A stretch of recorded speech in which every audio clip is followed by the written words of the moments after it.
There will be no whitewash at the White House. All right, let's get to our guest and a welcome return for Steve Bassett from the Paradigm Research Group. Steve, thanks very much for coming back.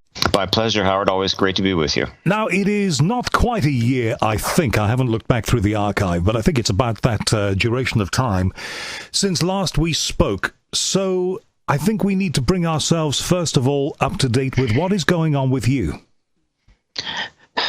Goodness. Really, you want to ask the entire country that question. Hello, United States. How are you this morning? What's going on with you these days? Well, we're going through a vast transition, somewhat unprecedented in our history, at least our modern history, of political chaos, intrigue, upheaval, and uncertainty.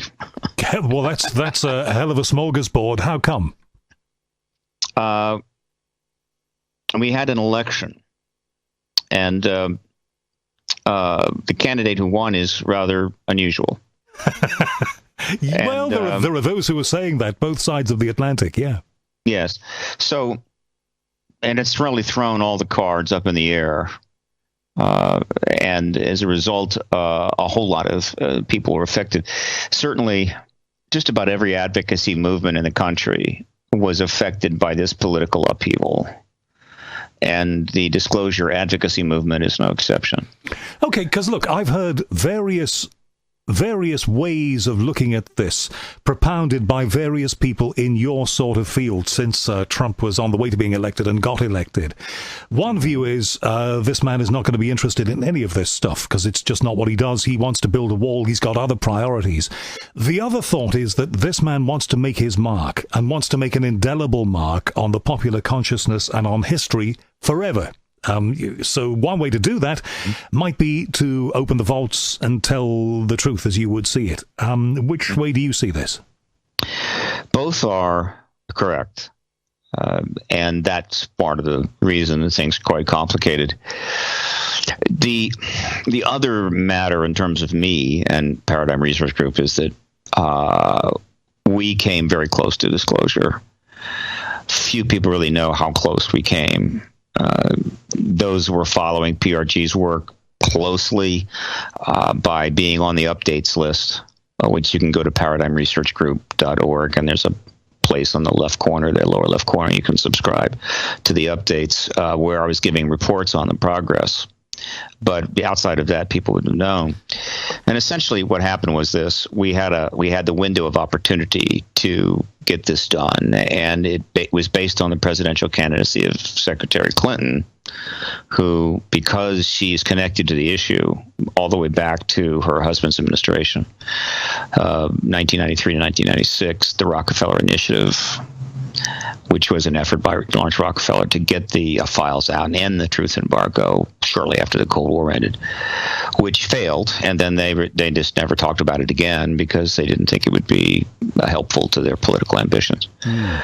Because of that connection, because she ran a second time, this time PRG was able to drive the issue into the media. And for the first time ever, and that occurred in, I think, February of 2015, the Rockefeller Initiative was mentioned in print. And I think it was by Jennifer Harper of the Washington Times.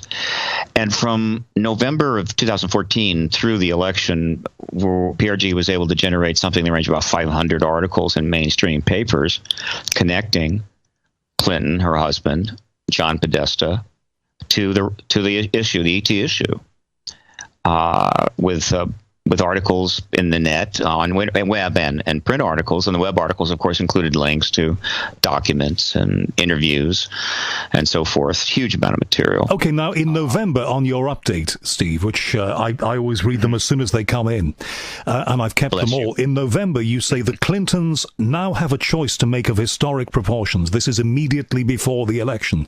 Should they immediately take interviews with top journalists and discuss in greater detail what they know about the ET issue and what transpired during the Rockefeller Initiative, the resulting media storm will force the Pentagon and the White House to reach the necessary understandings, allowing Barack Obama to be the disclosure president, or should they remain silent? That's just a brief extract from your November update. What was all that about? Well, that was the whole point of the 3-year effort, which goes all the way back to the Citizen Hearing on Disclosure, citizenhearing.org. It was held in Washington, D.C. PRG produced it, and then delivered the testimony of that mock congressional hearing to entire House and Senate, which included 3 hours of testimony about the Rockefeller Initiative. That was in November of 2014. And so what happened is that when we finally got the issue in play, and it was starting to be written up all over the world, including in New York Times, Washington Post, Washington Times, New York Daily News, Chicago Tribune, Times of London. I could go on and on and on. It was totally outed. There it was. All right. What was happening is that as planned, the Clinton team, which included her and her campaign chairman, as well as her husband, we're getting queries from reporters as early in January of 2015. And they wanted to know what's going on with this. Well, what's this Rockefeller Initiative? And they didn't want to talk about it, not to reporters, not under, they weren't under controlled conditions. And so they stonewalled everyone. All these reporters were getting no response at all. And when I say no response, I mean that the New York Times did not get their calls returned when they wrote an extensive article about it. In other words, their plan was, we have to control this. We can't engage it properly because then it might hurt our campaign. So we're gonna try to finesse this, like in bridge. So what they did was they, rather than answer any questions, they did start to speak about it because they knew that if they didn't say anything, the pressure was going to get even greater. And so over that period, 2 years, as she's running for office, the Clintons or their surrogates spoke to the issue 12 times. Jimmy Kimmel's show, Ellen DeGeneres' show, Obama went on. Obama is part of the Clinton team, by the way. He spoke. Podesta on several occasions gave interviews, and then she gave a very significant interview to the Conway Daily Sun. And so the result was this. PRG was able to generate more political coverage of the ET issue in that 2-year period than in the previous 68 years combined. Unprecedented political coverage. And she, as a presidential candidate, spoke to this issue beyond anything that had ever happened before. The issue was in play. And I knew that if she were to actually speak fully to it and start answering questions in depth about what had happened and why they had been discussing it prior, it would generate a media storm so intense that the White House and the Pentagon would do what we've been waiting for them to do for a long time, and that is to cut a deal. Right. Something then apparently went wrong. Was there something that went wrong, the realization among the Clinton campaign team that perhaps they were not going to win, which, of course, ultimately they did not win? The principal thing that prevented this story from blowing open and probably giving us disclosure under Obama was the television news. Television news operations are a mess, and they are commanding a great deal of attention in America still. And you've got 3 networks, regular networks, that are under FCC aegis, and then you've got 3 cable networks. This is the news, right? And in our country, we had these debates, and there were more debates this time than in any previous election. It's something like 33 debates and town forums for 23, 24 total, initially 24 Republican candidates and 3 Democratic candidates. And in spite of all these hundreds of stories being written up in major print media about the Clinton ET connection, not a single one of the television news host moderators of the debates. In other words, in our country, the debates are moderated by a television host, a news host, and they have control of the questions. But they claim that they virtually have total control. They're not influenced by anyone. And so these multimillionaire, they all make $1 million, $2, $5, $10, $15 million a year, quote journalists are actually controlling the debates, and they did not ask a single question of Clinton or anybody else in the campaign, nor, in spite of over 130 articles written about PRG and myself and my engagement with this issue in the media, ever even called me up and said, come on down, let's talk about this. And so she got a pass there. It's extraordinary. Well, I watched all of the debates, and the problem seemed to me to be that as the debates went on, more and more it was focusing on 2 things. Hillary's email and, the idea that Trump had that she should be behind bars. What's happened to that now? Well, we don't know. And the other side being, of course, the various claimed misdemeanors of Mr. Trump, which Hillary had to press home. And it seems that your issue got lost in between those two issues. Do you concur? What do you think? Well, yeah, the ET issue was not the only one lost. There were a very long list of issues that were not engaged. That there was television media does not properly engage the issues. It doesn't engage the candidates, thus increasing the likelihood that we're going to get candidates that are not probably what we want to be leading the country.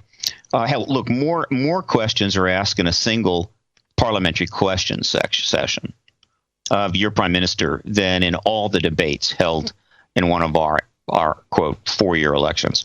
And so she got a pass. And as a result of that, they made the decision that they were probably going to be able to get through to the White House without having to truly speak to the issue. And so as of June the 2nd of 2016, they didn't say anything more. And here's where it gets to be painful. Fine. She thought, I'm going to make it to the White House. I'm not going to have to, talk to the New York Times about this. I'm not going to have to give a major interview. Then I can do it, right? Because then I'll be the president, and then I can be the disclosure president. I can be the one that the president that finally announces to the world the ET presence is real and go down in history. All very good, except she didn't win. And when she didn't win, the media, which was ready to pounce, I mean, they were ready to jump on her the moment she won that election. I know this because I was for the last year and a half. I've been working with journalists directly as a source, and by the election, I was working with directly with 37 journalists, including 2 Pulitzer Prize winners, who have on a direct blind copy list with me, getting information on a real-time basis, and they'd all written pretty much, dozens and dozens of stories in print media, and they were ready to jump. But when she loses the election, there's nowhere to jump. So as part of the problem, Steve, and I don't know whether it is, so forgive me if I've got this completely wrong, that you and so many other people assumed that Hillary was virtually a shoo-in. She was going to win easily. And you only approached the Clinton side. You were only looking at it from that side. So you didn't actually bargain for the fact that Trump might win. And then what would happen for you? Not the case. Information about the connection between Hillary Clinton was sent to all of the candidates, including Trump. Plus, understand, these articles are being written all over. New York Times, Washington Post, Washington Times, the campaign teams for these candidates, including Trump's campaign team, were aware of it. They couldn't miss it. All right, now we've talked around it. What is this connection? What is the connection that we're referring to here? The connection is the Rockefeller Initiative, which you go to. Let's see, I guess it's a little harder. If you do a Google search on quotes Rockefeller Initiative, the PRG's page on that will come up. You can see the documents. You can see the whole history of it. But it's one of the most important events in the 20th century that the media never mentioned until almost 22 years after it happened.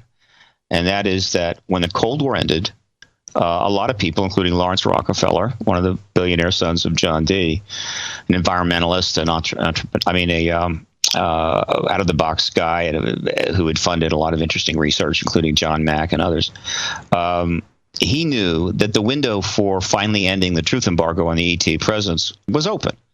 That now that the, quote, Soviet Union was now just Russia and we're all capitalist now, and everybody's happy.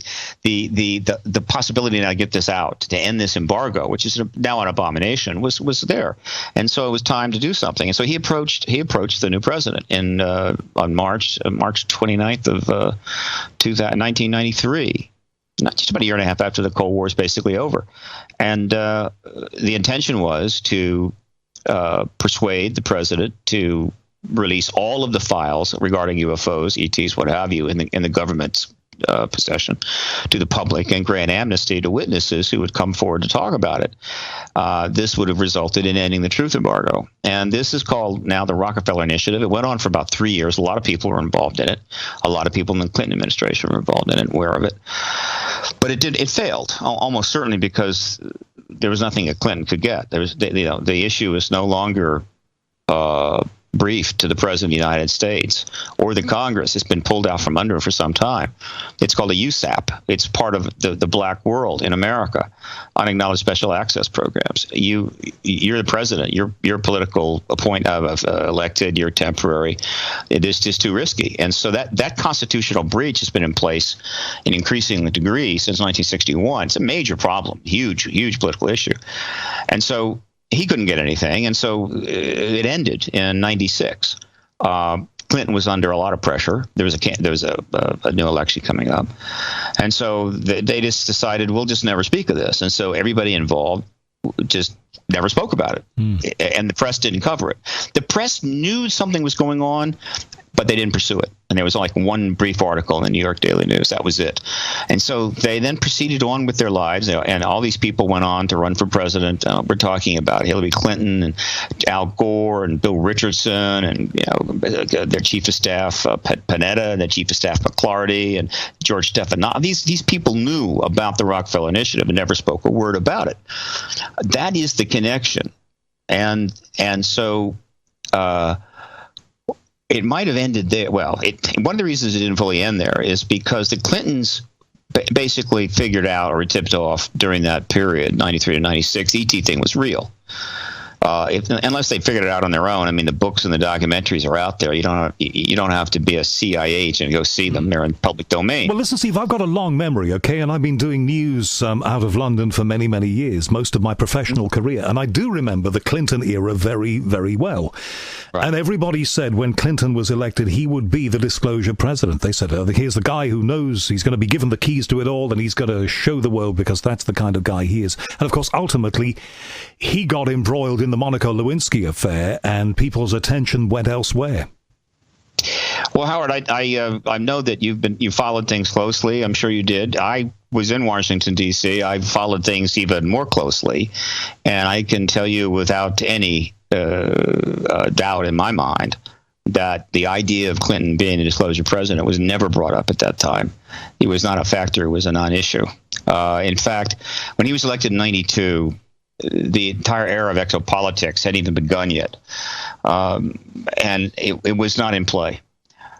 Jimmy Carter was the first president to even speak to the UFO issue during a campaign, and it was a very, very small thing.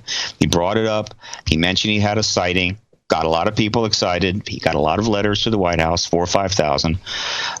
But again, it was not a significant engagement during the campaign. Once he got all these letters, he tried to launch a study. In fact, he did launch a study early in his administration, which was very quickly blocked, shut down.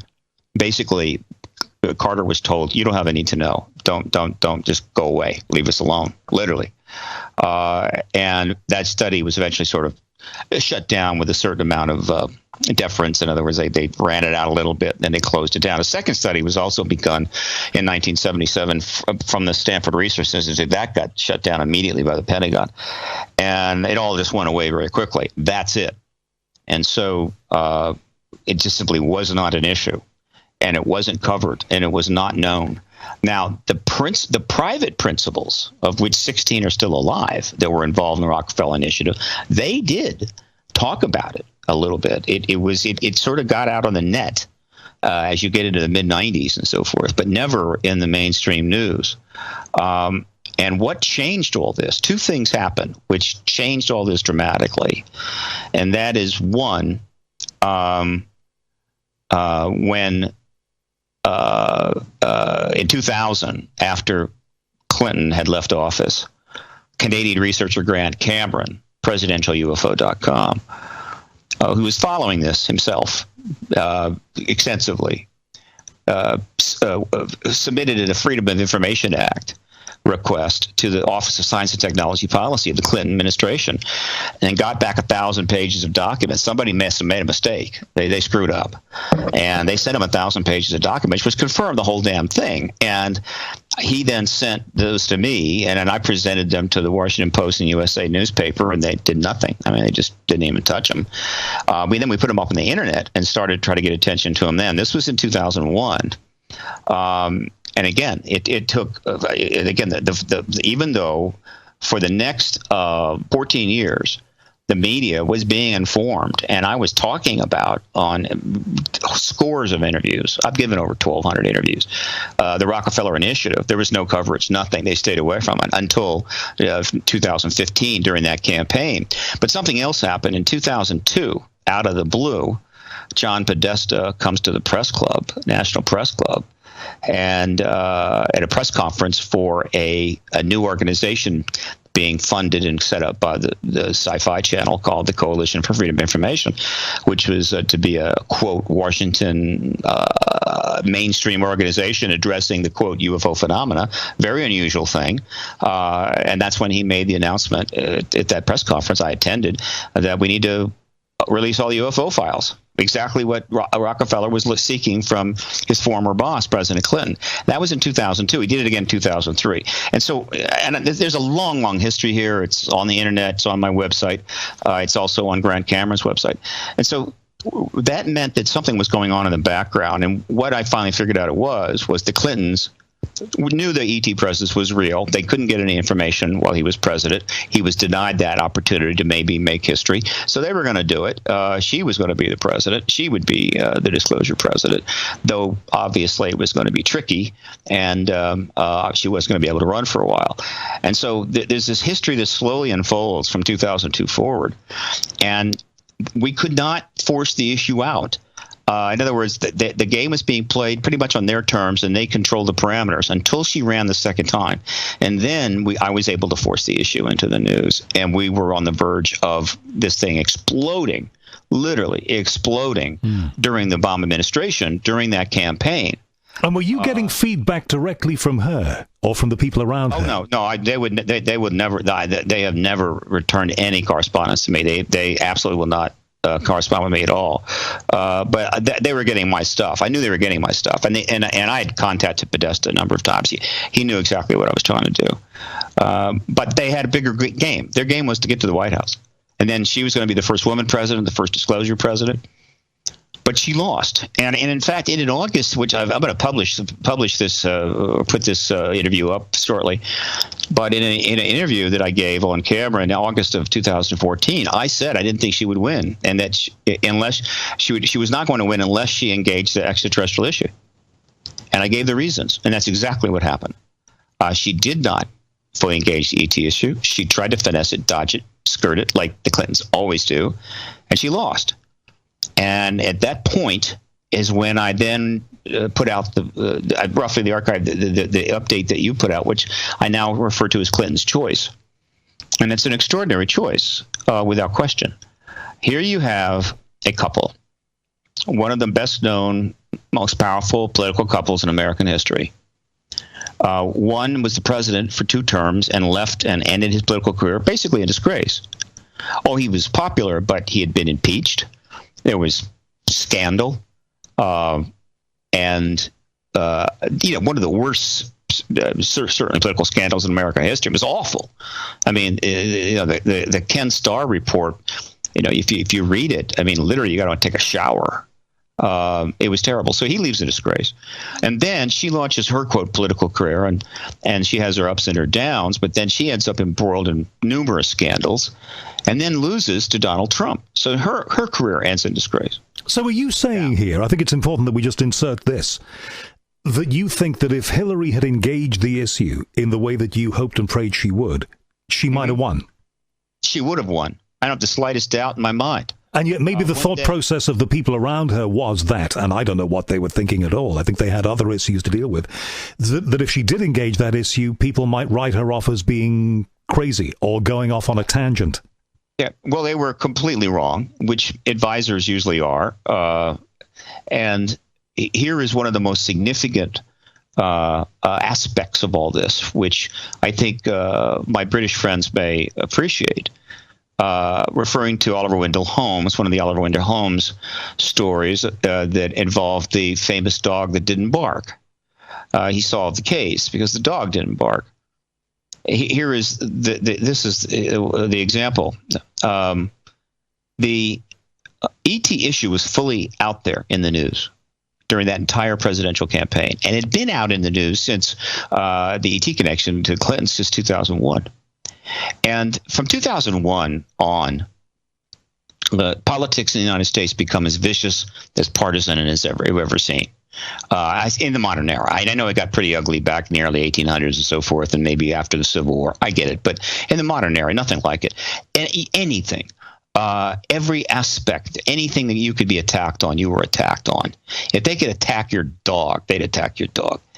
Your wife, your kids, your mothers, anything. They'd make stuff up. All right.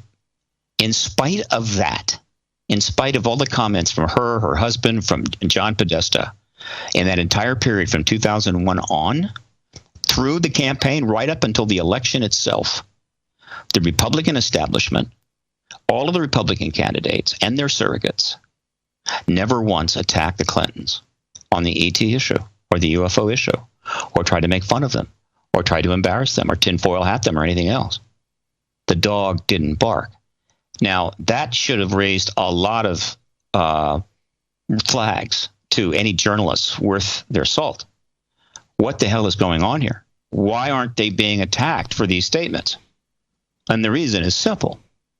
The Republican establishment, meaning the leaders, the intelligentsia, not the frontline politicians, are fully aware there's an extraterrestrial presence. They have connections. They have probably better connections to the Pentagon than the Democrats do. Now, it doesn't mean they're given tours of the Area 51 or Wright-Patterson or underground facilities or whatever the hell, or given briefings on this. They just know. They've been tipped. Yeah, it's an ET. There's ETs here. Don't worry about it. We got it controlled. Do your business. They're going, yeah, fine. National security, whatever. They know. And so they know if they attacked the Clintons on the ET connections and made fun of them and tinfoil hatted them, and then the issue suddenly comes out, well, they'd look like the biggest jackasses on the planet. And so they never said a word. The dog that didn't bark. All right. So knowing that, had she engaged the issue, had she been the one to bring this out, everything else in the campaign that was troubling her would have been blown away. And it would all have been about that. And she would have been center stage. She would have won going down. And I will say that to her face or Podesta's face. And one day maybe I'll get a chance. But that brings us back to Clinton's choice. And that's this. Their careers are over. Their foundation, which created huge problems for them, is slowly being shut down in a way. It's being shrunk. People are being let go. They ended the global initiative, et cetera, et cetera, et cetera. And it could just fade away into the mists of history. All right. But the fact is that they can give an interview anytime they want. They could call up Maureen Dowd and say, come on down, interview us. Ask us anything you want about the Rockefeller Initiative. We'll tell you what happened. We'll tell you what was going on. We'll tell you what happened with the Pentagon. We'll tell you why we've been speaking out to it, et cetera, et cetera, et cetera. And literally this story would explode worldwide. Do you think they're going to do that at any stage? Well, that's the choice they have to make. I don't know. I know they're still in shock and mourning, whatever. They're walking the woods of New York, wandering through the woods of New York, giving selfies with locals there. I don't know what they're going to do. But the point is if they did that, it would be their final legacy.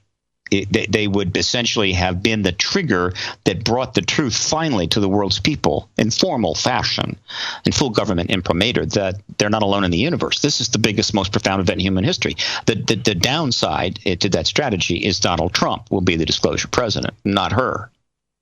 And so... Well, hang on, though. Do you think that's going to happen? Do you think he is going to do it?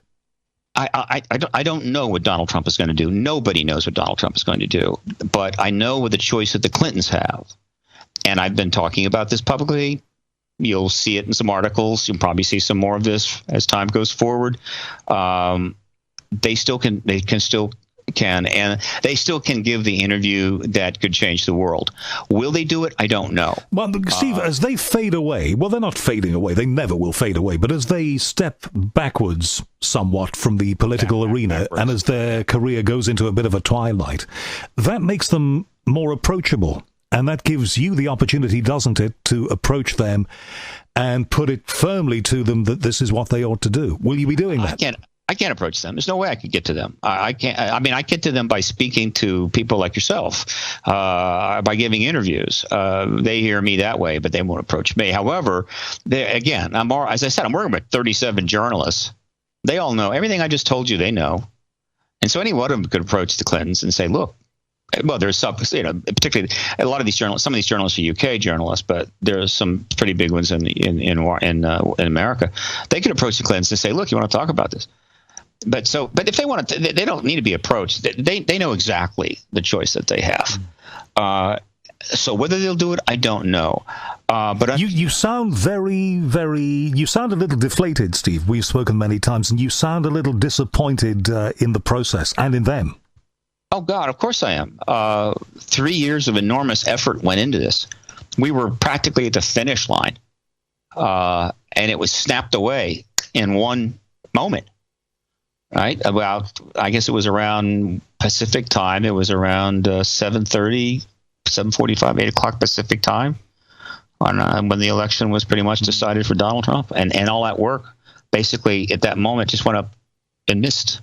And what was your first, you don't have to tell me word for word what it was, but what was your first thought at that point? What did you think, as you got that news, what did you think you were going to do at that point? Well, I knew it was the biggest setback for the disclosure advocacy movement and ending the truth embargo since the 9/11 event shut down or suspended, profoundly, set back the Disclosure Project effort that were ongoing in 2001. I have a lot of listeners. In fact, the bulk of my listening is in North America and then the UK and other countries behind. Now, the people in those countries that are not in North America will be saying, well, okay, you're centering everything on the United States. I know we're going to be talking shortly about your focus on Europe this year, because that's important. But, surely this knowledge, if the Clintons had it and others had it, then it will be in other countries. Why is this stuff not coming out in the UK? I mean, we're very good at keeping secrets here, as you know. Russia, for one, will know things. What about the Chinese?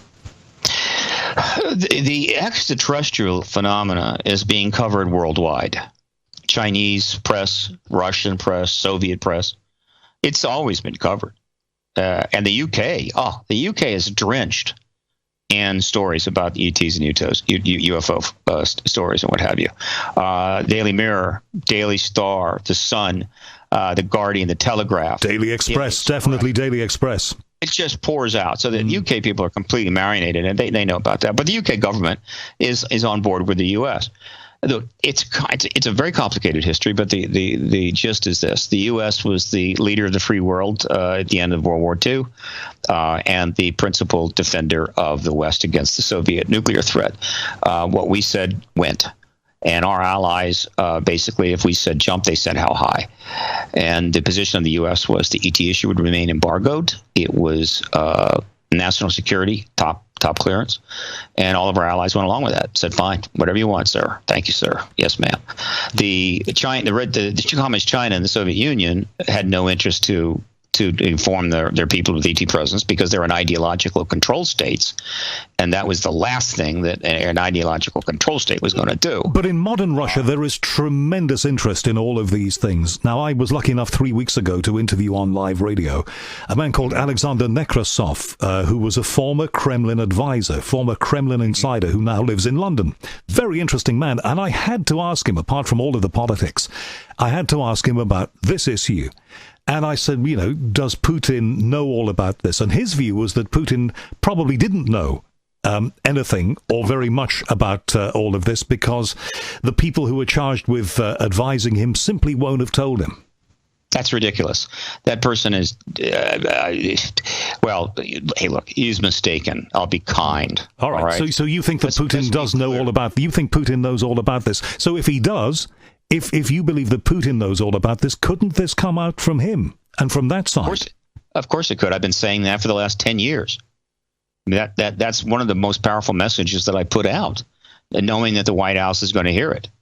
And that is that other nations could disclose at any time, even one of our allies. The UK could do it. Canada could do it. But the two that would be the major problem for the U.S. would be China or Russia.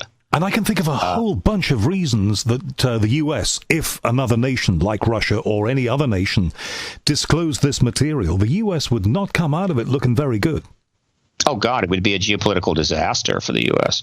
And which raises the question, why in the hell hasn't Xi Jinping or Putin done this? And it's I don't know. I mean, look, the fact is that Xi Jinping, it turns out, was much more of an authoritarian than we expected. And while China has made substantial financial and economic concessions and reforms, they're still an authoritarian state.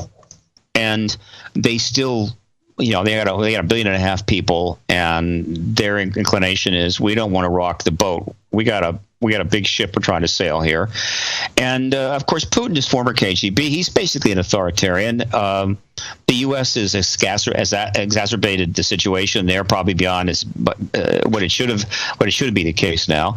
But he's, I guess in his mind, I could announce the ET presence, but I'd be the first disclosure head of state. It would be one of the greatest political legacies of all time. But the U.S. is still been the center of this issue primarily for this last 70 years. The U.S. may have more what we'll call re-engineered or ET technology from vehicles. We may be way ahead in the research and re-engineering of these technologies garnished from these vehicles. And so the U.S. is going to take center stage pretty quickly, and he may not want that. I don't know, but I know one thing. While our Pentagon here or the military intelligence complex, deep complex, has pulled the issue out from underneath the White House and the Congress, I am quite assured there is no general anywhere in the Russian military or any officer in the FSB that would even think about telling Vladimir Putin, this ET thing, you don't have a need to know, Vladimir. I don't think so. And so same thing. Do you think that he would have been asking the question? He can ask any question he wants, and they will give him the answer, or they will be finished. And so the idea that Putin, it doesn't know there's an ET presence and doesn't have access to what is in the files of his government is ludicrous. And so let's be clear about that. And so I want the White House to always be aware that at any moment another nation could preempt us and end this embargo, the embargo that we started and maintained the most for now 70 years, and it'll be a geopolitical disaster. Now, there are so many disasters that the U.S. is facing right now that it may be hard to push that disaster onto the table, but it still looms there, ready to go. And so this is the complicated situation that we have now. And then when you factor in this very bizarre situation regarding the new president in Russia and the things that went on during the campaign that seemed to have a Russian connection and all this other stuff, this has really gotten tangled up. I mean, it is an absolute mess. You've got our media repeatedly calling, Putin a thug and a killer and a murderer daily, which is remarkable. I mean, my God, I don't remember language that harsh during the Cold War. Well, you want to see some of the things that are being said about President Trump in media this side of the Atlantic. I want to ask you a left field question, and it's okay if we don't go very far down this road, because I've got other things I'd like to speak with you about. Sure. We are heading into very, very turbulent times. In my lifetime, I have never known a time like this. In some ways, it's exciting, but in many ways, it's very scary. We don't know what Pyongyang's going to do. We don't know what the Iranians are going to do now that Putin has gone a little cold on, and not that Trump rather has gone a little cold on them.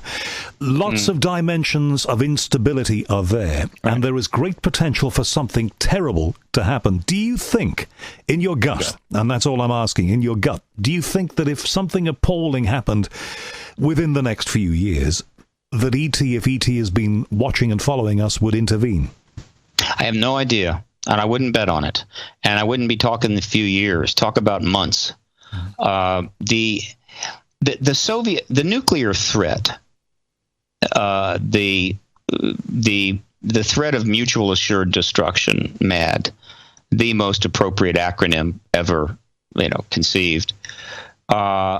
In a way, from 1940s, late 1940s, all the way through to 1991, was the glue that kind of held the world together. It was the issue uber all, and anything that needed to be done to avoid a nuclear war was going to be done. It justified proxy wars. It just justified that, and pretty much everybody knew where they were. You can't do this. If you do that, we're gonna have to have a nuclear war. Okay, and everybody knew that.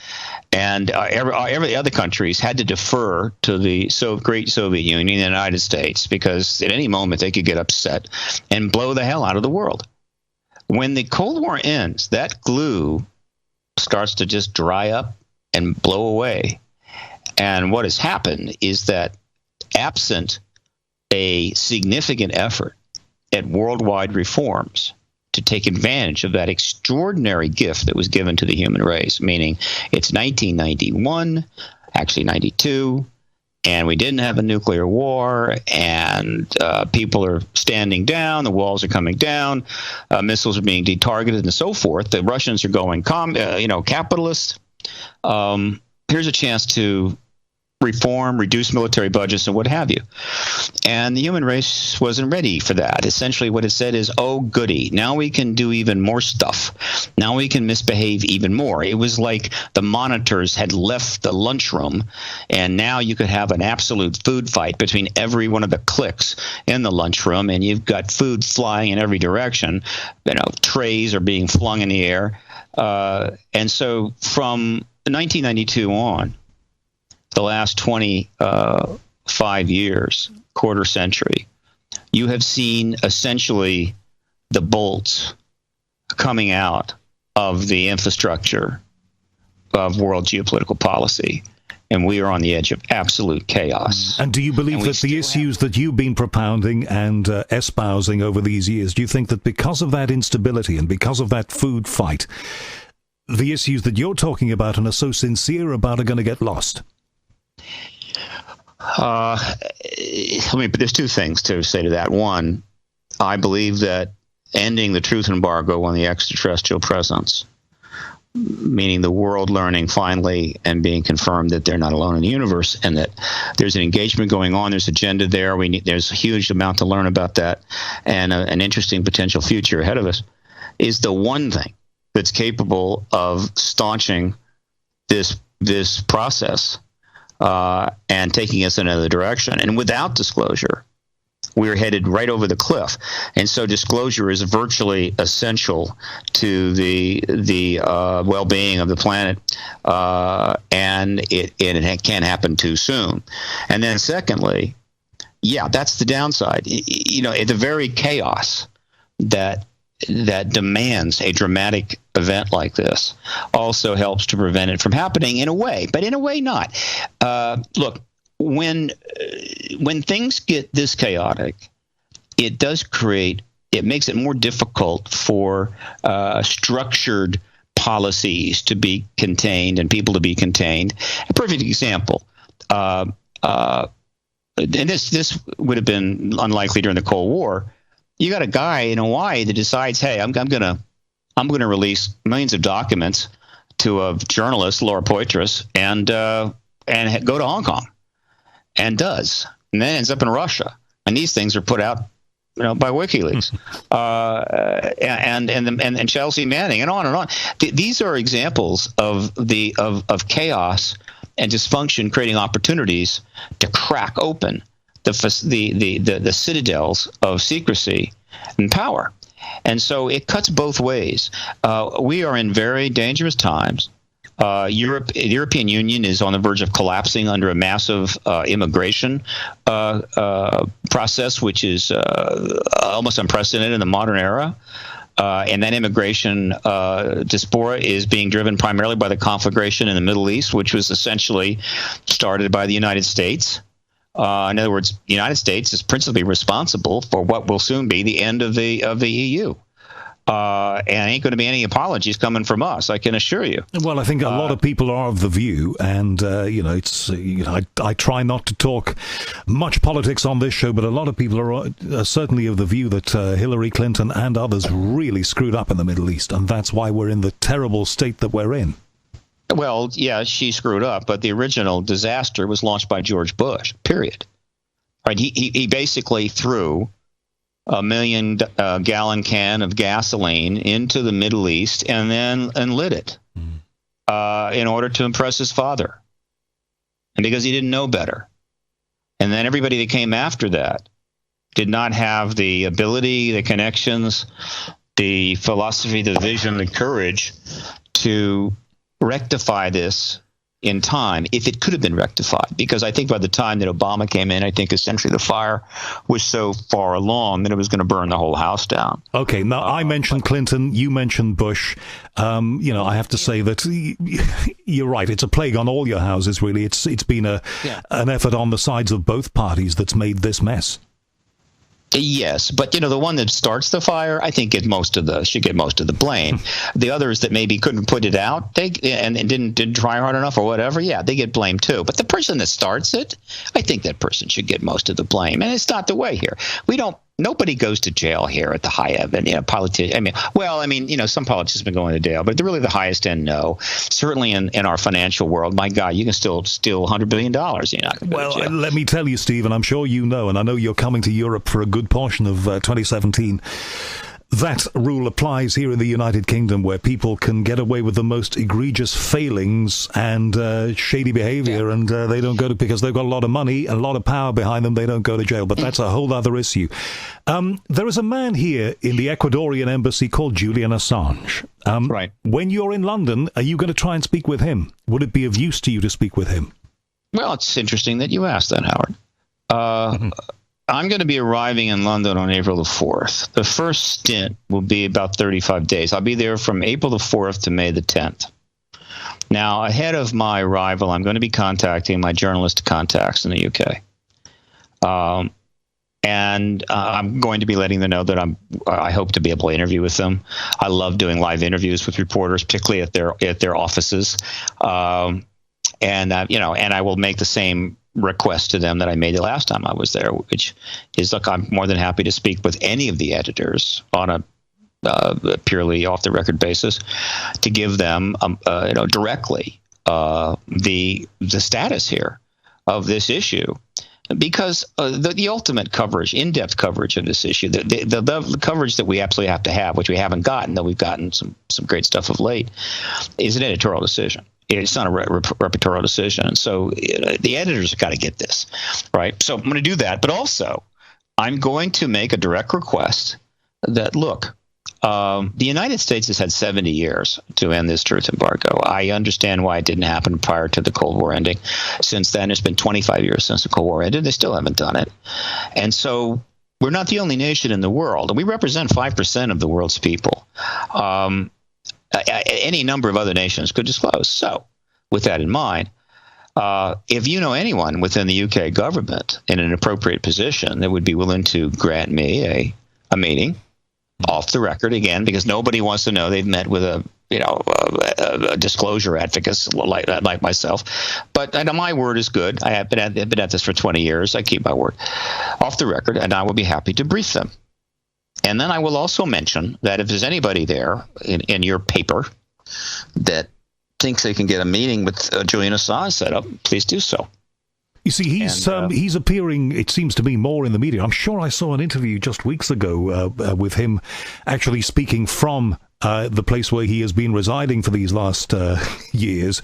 He's given several. Yeah, so I think 2 days ago. I think that if you just got in touch with that embassy, I have a feeling that your communication to him would certainly be seen.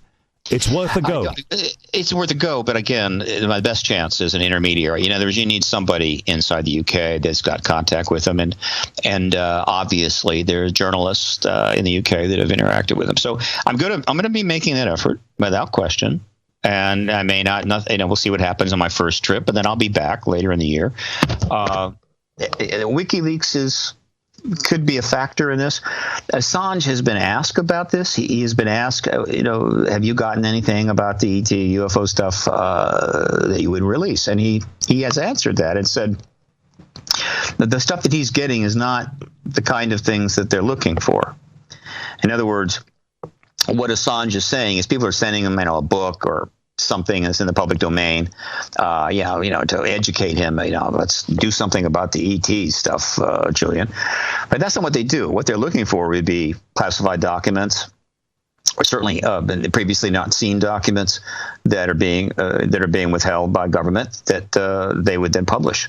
That he's not getting. And the reason he's not getting that is that the ET issue and the files are the most classified thing in the American government, period. And it's probably the case in most other governments. And those who would want to tamper with that, would want to play that game and try to get those to WikiLeaks, would be playing a deadly game. And so he's not getting those kinds of files. That doesn't mean he may not in the future. But Assange is in an interesting situation, very interesting situation. He's on the verge of being marginalized. On the other hand, he's also on the verge of going down as a truly historical figure. WikiLeaks is a very ambiguous event and development in modern times, but it's still extraordinary. I do not know to what extent Mr. Assange has an understanding about the ET issue and the truth embargo, but I know this. If WikiLeaks played a part in ending this embargo, it could ultimately determine its fate and his fate, because this issue, the presence of extraterrestrials, transcends everything. It transcends politics, it transcends nationalism, it transcends religion, it transcends all partisanship. It is beyond all of those things. Indeed, which we have discussed before. I just have this feeling that he's got an awful lot of time on his hands where he is, and I have this feeling in my gut that he will know about you. But what do I know? Well, be interesting to if you do get a meeting with him. Let me know. Well, Howard, you've been a journalist for quite a long time. I think you're in London, if I'm not. But you're based in London, are you not, sir? Definitely based in London. Yeah. Well, you must have a few contacts here and there, so feel free to make a query. I'm going to be having a think about this, and I will be in touch. And also, I've got a live show now. I've got a live, UK-wide show now. So it'd be great if, when you're in London, maybe you could come on my show. It's late on Sunday nights, and it's coast to coast here. So that would be a good one to do. Yeah, in studio. Yes. Fine. Yeah, I'd be happy to. Great. I'll be there. Do let me know. Okay, well, we'll put that together. Last question in our remaining few minutes is about your GoFundMe drive. What's that all about? Yeah.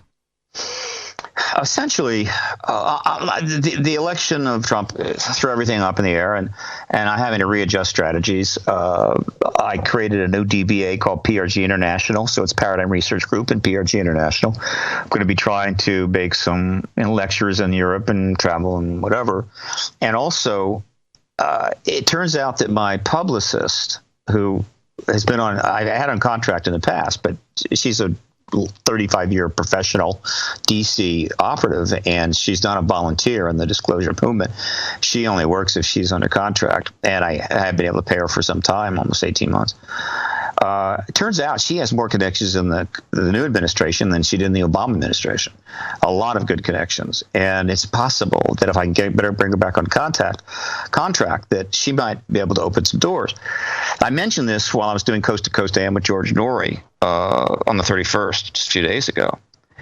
And which I've done almost 50, 60, the shows since 1997. The show has always been supportive of the work. George has been a little bit ambivalent about disclosure, but he shocked me. He just came right out and said, "Why let you set up a GoFundMe campaign to try to get this money together so you can pursue some of these strategies, and I'll help promote it."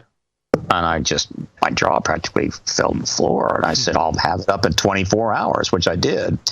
And so the GoFundMe campaign is up. You go to GoFundMe.com and just do a search on truth embargo. It comes right up.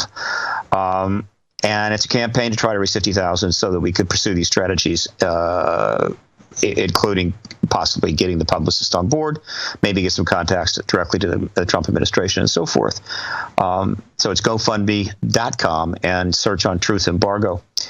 And that's what that's about. Again, one of the problems I faced immediately is that when Clinton lost, the 3-year effort by PRG to bring this all together and create the circumstances for disclosure just went up in smoke, and contributions essentially dried up. I mean, I understand that completely. People are just like, oh my God, it's pretty much over, and they'd been supportive and done what they could, and just dried up. Well, that's a shame. So the whole thing needs some topspin now. Oh, yeah, I'm making some contacts. I'm talking to people. I'll find the money. It's one way or another. I find the funding. I'll be looking for funding in the UK. There's one very important meeting I hope to have there. Look, this is a global issue. The lack of disclosure on ET presence is holding back the entire global civilization. It's allowing us to continue to sink into the swamp that the human race has sort of created for itself over the last 10,000 years, a swamp where a good deal of people are either drowning or dying of disease, and the only thing that really happens of any note is war about every couple of years, and it's getting worse and worse. And so everybody has got a stake in this. And so I'm going to see if I can't get some more support from outside the U.S., from countries and from people that realize that if we don't have a dramatic change of direction, something profound that can cause every human being and every state to rethink where they want to go and what they're doing, then I think the outcome here is pretty predictable. We're just one nuclear terrorist attack away from complete chaos and possibly a full-out nuclear war. And that nuclear terrorist attack is almost inevitable, frankly. Even with disclosure, it may happen, but disclosure may modify the outcome. If anybody go to my website, paradigmresearchgroup.org, and I've got a graphic there, and there's 3 links attached to that graphic going from left to right. Anybody that goes and checks those links out, reads the book that's mentioned there, watches the 2 documentaries, will get the point. It's not enough time to get the point across right now. But I'm not a Chicken Little. I'm not a sky is falling guy. I'm not a fearmonger.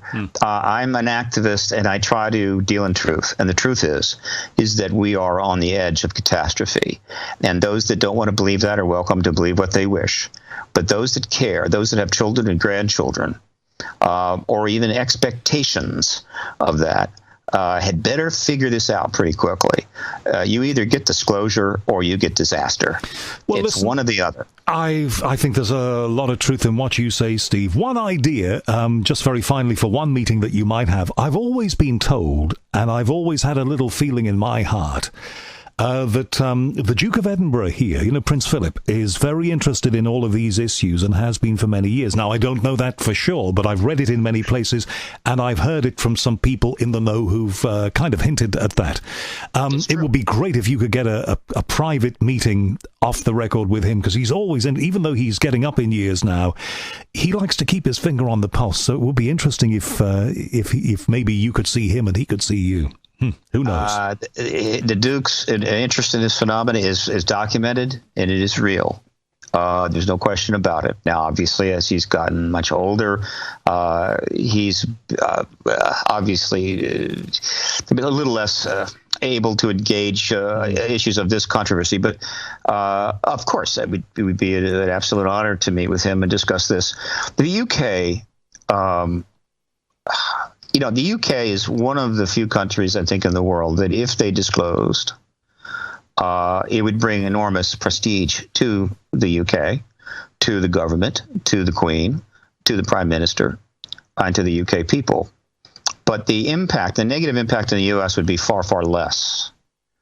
And I think the overall outcome in terms of managing the post-disclosure world would still be, I think, relatively optimal. It will be less optimal if Putin or Xi Jinping discloses first. And so the UK has a choice as well here. At some point you have to, when it comes to issues of this magnitude, governments have got to start thinking independently. I understand alliances and all of that. And I understand that the U.S. and the U.K. are close allies. But the fact is the U.S. is trapped right now in a knot of its own making. It can't break free. The UK is well aware of this issue. The people are extremely aware of this issue. The UK could be the one to end this embargo on behalf of the world. It would be a very wise decision. And believe me, I am prepared to meet with anybody in the UK to discuss this. All right, you please take care, and thanks very much for the update.